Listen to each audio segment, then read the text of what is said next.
Hey, it's Ron McLean. Welcome to Hockey Talk on the Rock. With Laura and Keith.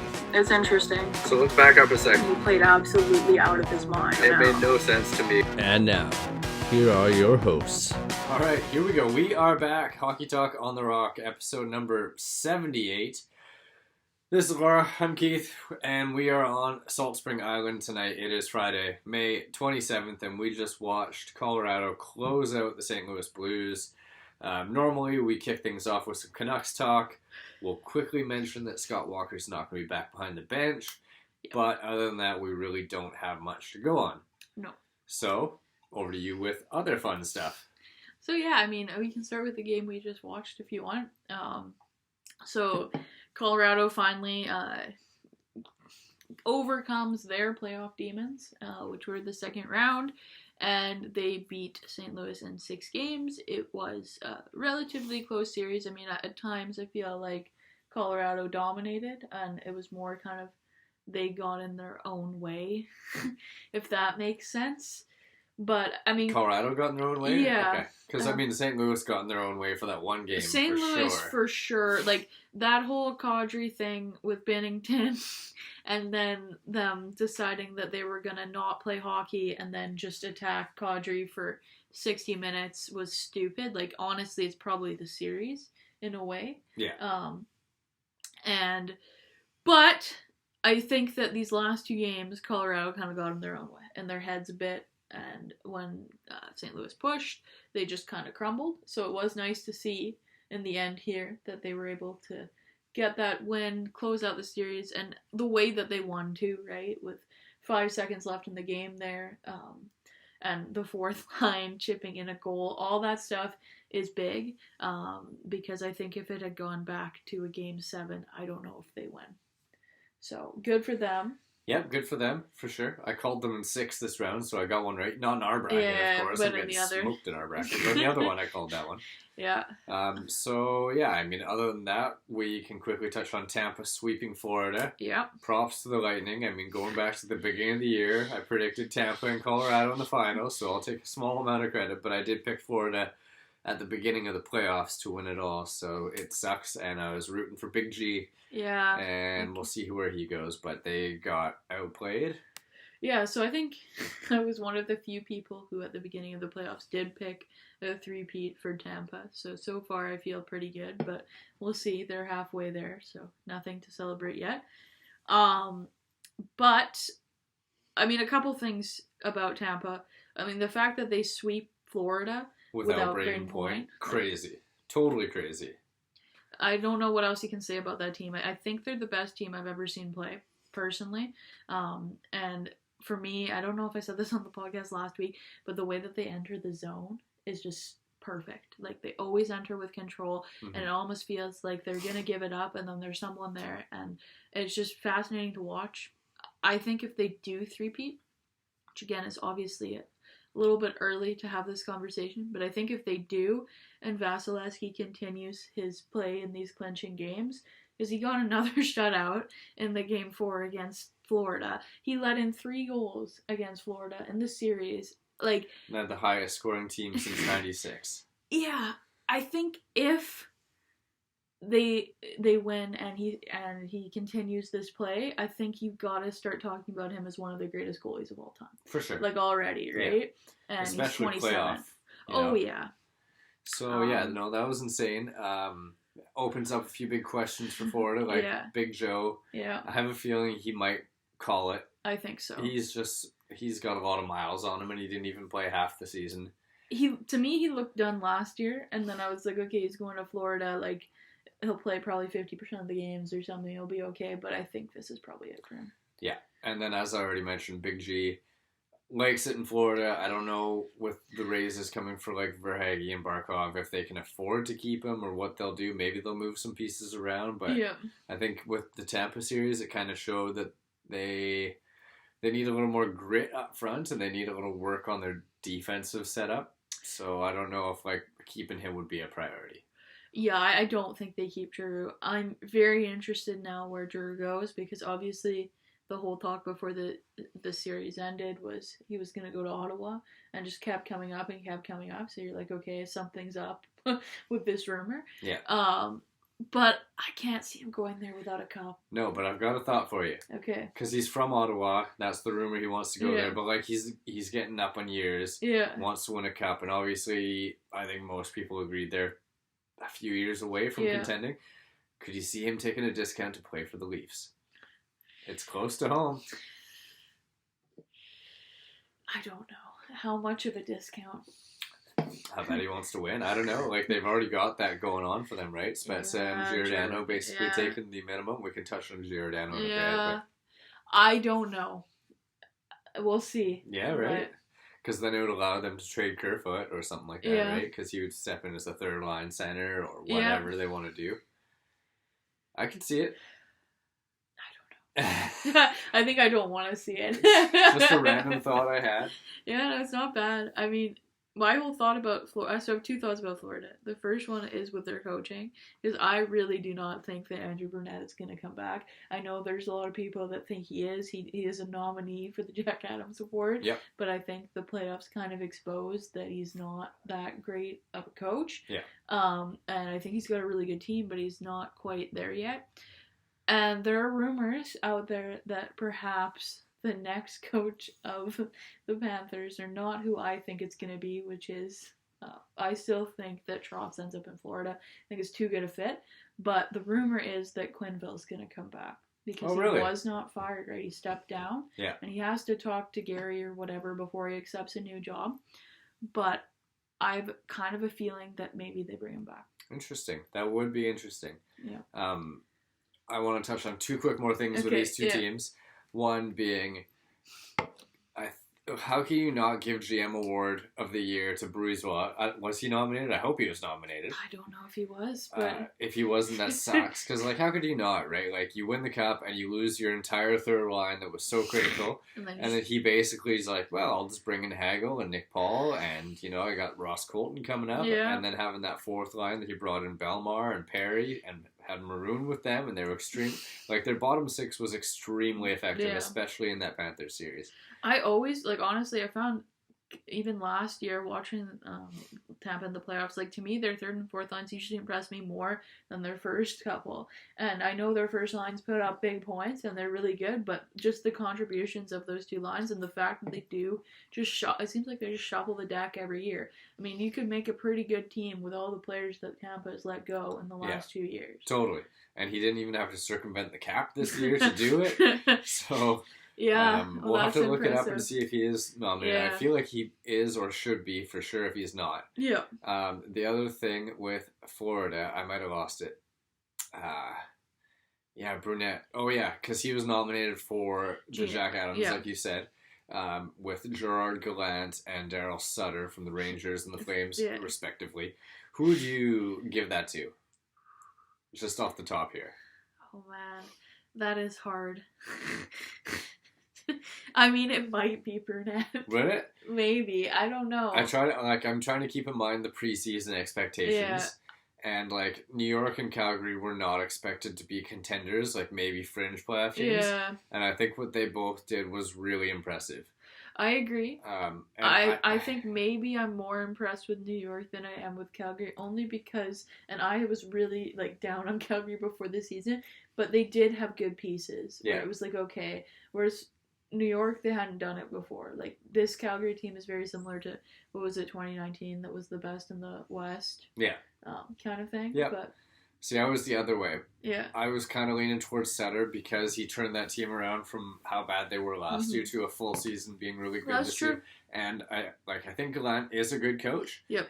But I think a lot of their success was based on Shesterkin. Sure. And you see it from his Hart Trophy nomination, right? So I think I'd probably give it to Sutter right away. And I think Florida was just built so strongly that it, like, didn't Quenneville, necessarily Brunette, matter. They were going to be good. I will say quickly the line that AV always said, I think it was Vigneault who said it, that having a good goalie basically means that you get the Jack Adams. Is that what he said? said? There's some sort of correlation between like Vezina winners and Jack Adams. And I don't know, but there's something there. So I'm like, maybe it means more. But I will say, I'm more impressed with New York after watching them in the playoffs, and I know obviously it's a regular season award. They're voted on before the playoffs start. But I didn't think that systematically New York was this good. Yeah. And then I'm like, okay, I'm quite impressed with what he has them playing. So For sure. And both of us, I think, didn't really buy into their needing to beef up idea after they got ragdolled at the end of the year by Washington. And they clearly had that MO to bring in more sandpaper and bigger bodies. And we were both like, this is not going to work. And they almost won the division. And they won a round. And they could still win another round. So, yeah, surprising, for sure. They're a surprising team. Yeah. Yeah. I mean, we could talk about the Battle of Alberta. Oh, just one sec. I'll get there because I'm going to ask you the same question about Calgary that I'm going to ask you right now about Florida. Okay. Are the Florida Panthers frauds? Is their success in the regular season not real? It's the curse of the President's Trophy. Yeah. I'm going to go with that. I think Florida is a good team, and I honestly think that this might be the best thing that happens to them, except for the fact that they did go all in. They went all in this year, and they don't have much left in their cupboards to trade to get better, and they don't have much in the way of cap space, which I think is a problem, but I still think they're a very good team. And, I mean, Friedman did mention that they tried or they explored trading Bobrovsky this season. And I have no idea how they pull that off. But if they could get out from some of that cap, maybe that would be a start. But he played well. I was going to say full props to him, especially in that Tampa series. Like, I don't think you could fault him for the fact they lost all four. I thought he played really well. Yeah. I've read, since the playoffs ended, I've read the idea of retaining on Bobrovsky to trade him to New Jersey. Yeah, it's always New Jersey. Yes, well, they need a goalie, but the thought was he clearly raised his value in the playoffs. Yeah. So you never know. Yeah. Because they got to move to Spencer Knight at some point, and that would save them a ton of money. And the idea was if they retained 3 of the 10.5, then yeah, you never know. You never know. I'd say every contract is movable, but yeah, there's been a lot of talk about this team being frauds, and I don't totally buy into it. I mean, their offense wasn't great, and I think Barkov and Huberdeau really have to reflect this summer on how to play in the playoffs because they were disappointing, the two of them, for sure. For sure. I mean, you look at their top 5 goal scorers, they almost had 5 30-goal scorers. Yeah. Duclair was a regular scratch from the lineup. Yeah. Right? Reinhart had, a couple big moments. Yeah. Bennett had a couple moments, and Huberdeau and Barkov had a game or two. Yeah. But they were overall, all 5 of them were really disappointing, and that leaves, in their top 6, Giroux and Verhaeghe, who I both thought were very good. Yeah. No, yeah. So... I wouldn't have picked them as being their top 2 forwards. I mean, all respect to Giroux, but, yeah. Not with the rest of those guys in that lineup now. Totally. Anyways, I think that's it for Florida. Yeah, that was good. Good coverage. On to the Battle of Alberta. I don't want to talk about this one too much. Yeah, I don't either. I don't really want to. My main thing is Markstrom cost Calgary that series. Yeah. The fact that he was in a goaltending duel with Ottinger in the first round to see how he played against Edmonton was just I hope we find out he was hurt.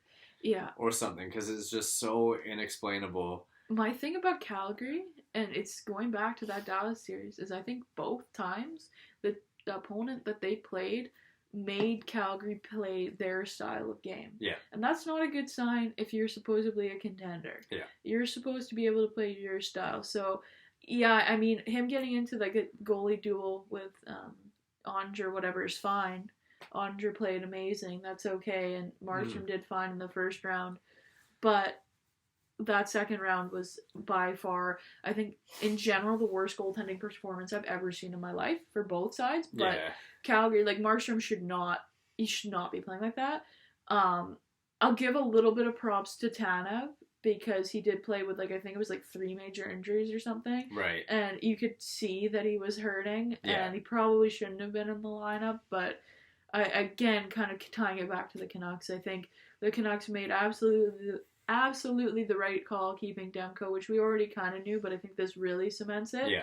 And I still think that they probably should have kept Tanev. Tanev, Yeah. yes. Like, even the way Toffoli played in these entire playoffs, Yeah. Dallas series too, it's like, okay. I was just going to say Toffoli, to me, is what I predicted. Yeah. about them letting him go and Markstrom go, but Tanev hurt. Yeah. For sure.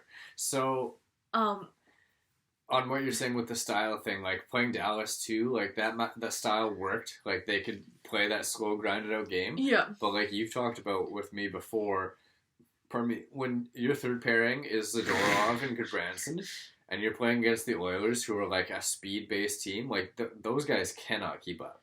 And I don't know how many times clear. they were on the ice when they got scored on, but I feel like if I look back, it had to have been a ton. Yeah. And even not when they got scored on, like, just having people beat them, right? Like, I for me, it was watching Hyman this series. Like, every time he had the puck, he was beating the defense of Calgary. And it's like, okay, they can't handle his speed. Yeah. And that's a problem. Totally. And, I mean, Calgary's in an interesting situation, too, because... first of all, because of Gaudreau, which we'll get into in a bit, I think. Yeah. A later segment. But, like, they're big guys. Like, Tkachuk was awful. Yeah, after that first game. Yeah. He wasn't getting into any scrums. He wasn't providing any offense. He wasn't doing... Like, he was pretty invisible. And I don't know... Yeah, he's a new contract. I don't know what you give him. Yeah, I think they're in an interesting spot, and if I'm Edmonton, I would feel pretty good that Markstrom didn't choose to play for you. Yeah, Mind totally. you have Mike Smith, and that goal that he let in, which I'll just touch on for 2 seconds, because that was the worst goal I've ever seen. That was worse than Kluche. Like... It was really far away. It was really far away, and he was moving backwards. Yeah. Like, at least Lidstrom, when he scored on Kluche, was moving forwards and, like, kind of across the center line. Yeah. Like, this was the blue line. It was... The fact they didn't win that game, I'm telling you, I was like, wow, this team is not going anywhere. Yeah. But, so I'll give you the same question. Are the Calgary Flames frauds? More so than Florida, I think. Yeah. I agree with that. Yeah, I think so. I would predict that Gaudreau's going to sign with a new team. Yeah. And I also would predict Tkachuk's going to take his 1-year qualifying offer, and then they trade him. Yeah, I kind of feel the same. Because I mean, yeah, before the playoffs, I wouldn't have said either of those things, I don't think. But the way that they both disappeared in that second round, more Tkachuk than Gaudreau. Yeah, I thought Gaudreau was okay. He was okay. But yeah, Tkachuk was just like, how are they going to give this guy a long-term deal? Like, he's not, like... He didn't play his game. After game one, it was like, where is this guy? This guy's supposed to be a power forward, built for playoff hockey. It's because his brother wasn't there chugging beers in the stands. I guess so. I don't know. But yeah, I was really disappointed with him. And I think Flames fans, I mean, all the talk's going to be about the goal that they called back. And I agree that should have been a goal, but you shouldn't have ever gone into the position where you needed it to be a goal. Yeah, That's kind of how I see it. Totally. There's a few things about that, like, I don't want to talk about that too much. Know. But, like, it was going in anyway. Yeah. Like, fuck, if he just left it, right? Sorry, my language. And also, you know, like, how many times have we seen guys, like, stopping in the crease and hitting their skate and going in, and, like, yeah. It just seems like there's a lot of times that would have been a good goal. It was called a good goal on the ice. I don't know. It was frustrating, more so that it caused it to go to overtime and it cost them their season. Yeah. Like, if it was like 5-2 Edmonton and they scored and they called it back and it wasn't 5-3, they'd be like, well, I 100% predict that next season there'll be a coach's challenge for kicking. For that? Yeah, 100%. Yeah. Because it seems like when something like this happens, they add something to the rules where you can challenge. Yeah. It was the same thing with the puck out of play and the offside, and I just really think it's going to happen, but we'll see.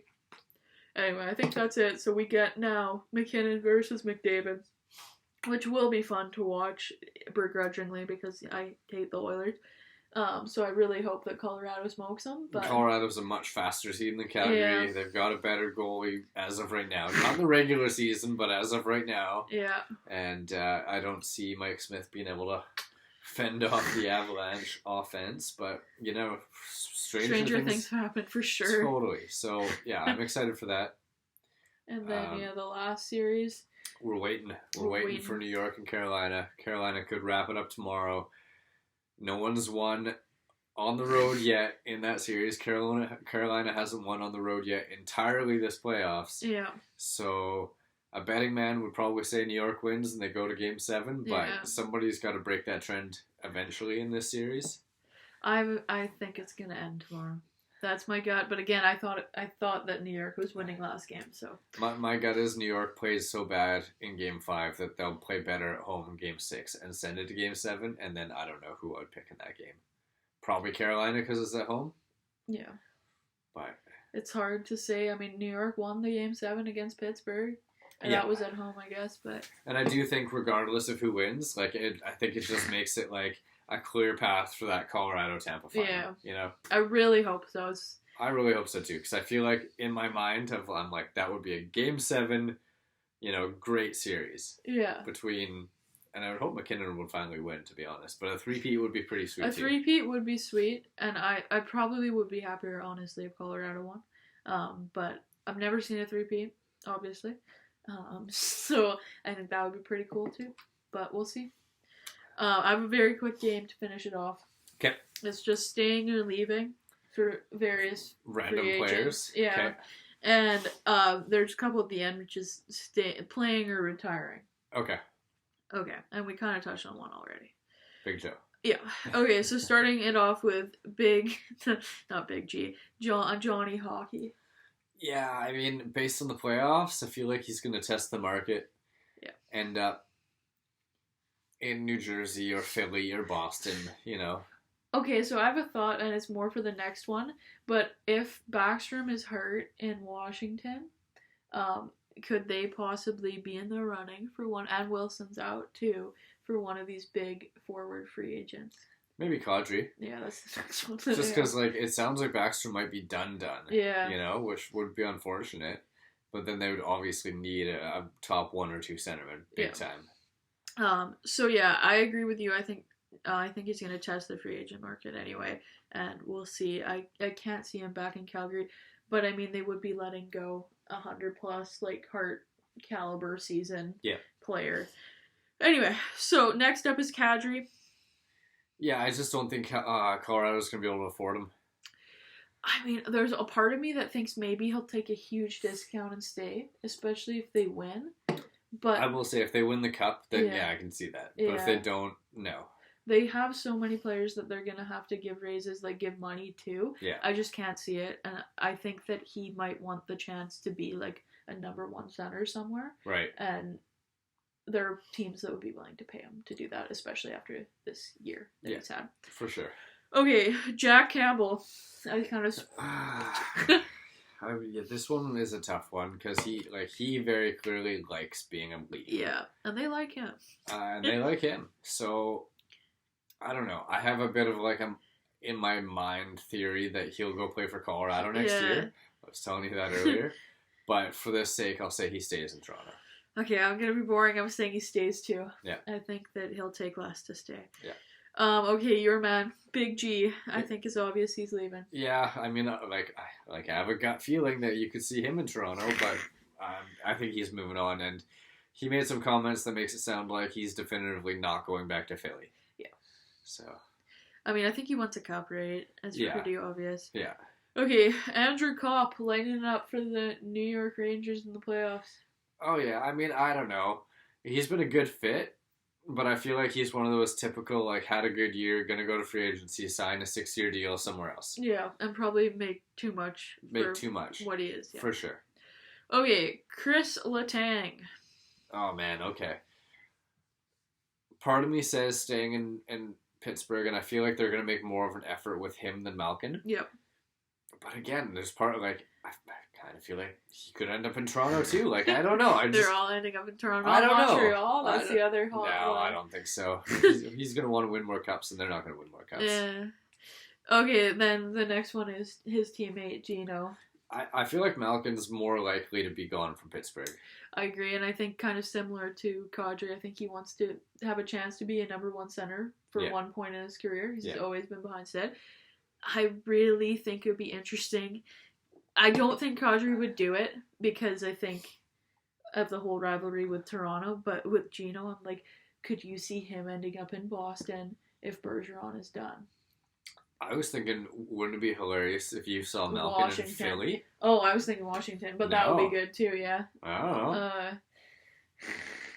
I don't know. Interesting. Washington's a good thought, though. Because of Ovechkin. And they Yeah. are like buddies. They are buddies. Yeah. That's a good thought.